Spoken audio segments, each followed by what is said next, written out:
Yeah, he runs this foundation and it works towards afforestation, reforestation, climate change, and global governance. Bharat, over to you. Hi, thank you. First of all, I would like to congratulate all of you for coming together and discussing about Mother Earth and the climate. And I'll tell you some personal experience whenever I meet kids who are in fifth, sixth, seventh standard. One of my general question to them is like, what do you know about global warming or climate change? And since I hail from a very small city in Haryana, Rohtak, so out of 10, only two or three kids are able to tell, what climate change is, which is, I really feel very disheartening because even the teachers are not paying as much attention as it requires when a seventh, eighth, or 10th grade student doesn't know about climate change.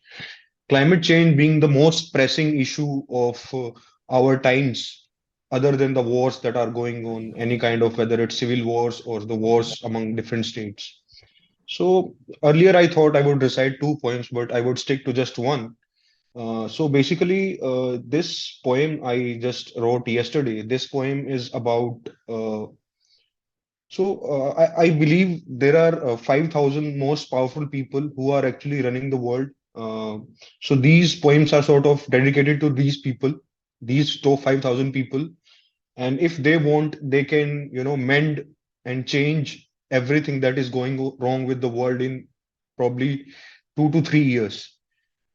We can spend hours and hours and days and months, we can put our entire life and we may not be able to do the amount of work and the amount of uh, advocacy or awareness that they can do with if they put like 50% of their funds and even 10, 20, 30% of their efforts towards making earth sustainable. So to the top 5,000 most powerful people on the planet, to the top politicians, diplomats, founders, and chairperson of big conglomerates, top defense personnel, policymakers, bankers, and all those who directly or indirectly run the world. Listen, you have failed the Mother Earth. Your greed ate her jungles, and your selfishness raped her oceans. And your ego is going to burn her to the point where she will be left with no choice but to treat you and your future generation the way you treated her. Listen, you have failed the Mother Earth. You are blind, hopeless children in the bodies of powerful people. You could not see that the life in the universe is finite, and the purpose of animal civilization is to grow as old as possible while preserving the nature. Listen, you have failed the Mother Earth. You are pathetic monsters. You wage wars among yourselves and distinct one animal from another on the basis of region, religion, and races, while the real war for your civilization is between its limited resources and its capacity to delay its extinction. The metals that you are using in your warheads today would make many die from your future generation in the deficiency of materials to make the life-saving devices used in the hospital. Listen, you have failed the Mother Earth. You chained slaves, your inability to unite yourself and the whole civilization into one force has brought the mass extinction a lot sooner than it was meant to be. Listen, you have failed the Mother Earth, you fools. You go on fulfilling the desires of a few around you while neglecting the entire civilization. And deep down, you know you are guilty and you cannot handle the truth because you are still afraid of change. So, this was the poem.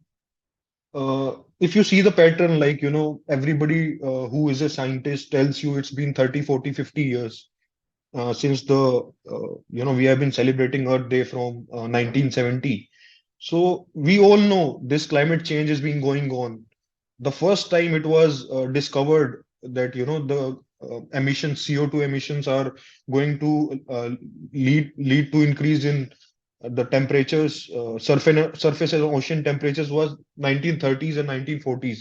And despite this long time, if something has not been done, And even Bill Gates comes and tells, uh, the 2 degree is, we are heading, 2 degree is a norm now, but we could go beyond that.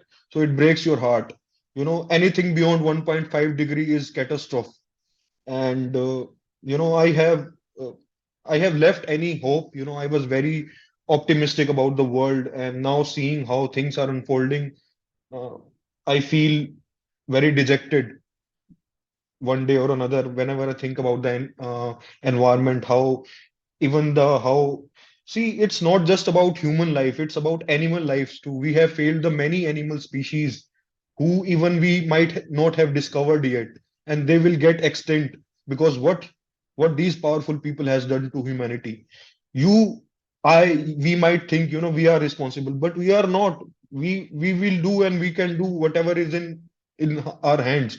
But these people, these powerful people, decide how the planet is going to run. No matter how many conversation, how many sittings we have, but unless these powerful people do something, there won't be any change. Few days back, actually last year, I was thinking, it was a sort of imagination. What if there is an army of people, you know, uh, back in the time we had Bhagat Singh, Sukhdev, Rajguru uh, in our country who died for the independence, and there were 40, 50,000 uh, freedom fighters who laid their lives for the freedom of our country. So why don't we have that much young people whose blood could boil for the boiling climate, and they could put these powerful people on their knees and ask them, why you are not making the way capitalism is working is not right. The uh, Because we have limited resources on the earth, and the way capitalism work is, uh, you have to go on increasing the revenue for your companies, quarter after quarter, quarter after quarter, and this is not sustainable. So there are many things that need to be reconsidered all around the world. That's all. I mean, if there is someone who would like to talk and discuss, I am very much open to it. Uh, there are certain things I'm going in my personal life that has led to me for not able to even pursue my own organization. But this is something I had. Maybe what I have said will encourage someone to take some action or think about it. That's all. Thank you. Thank you, Bharat, for such a thought-provoking and uh, true poem.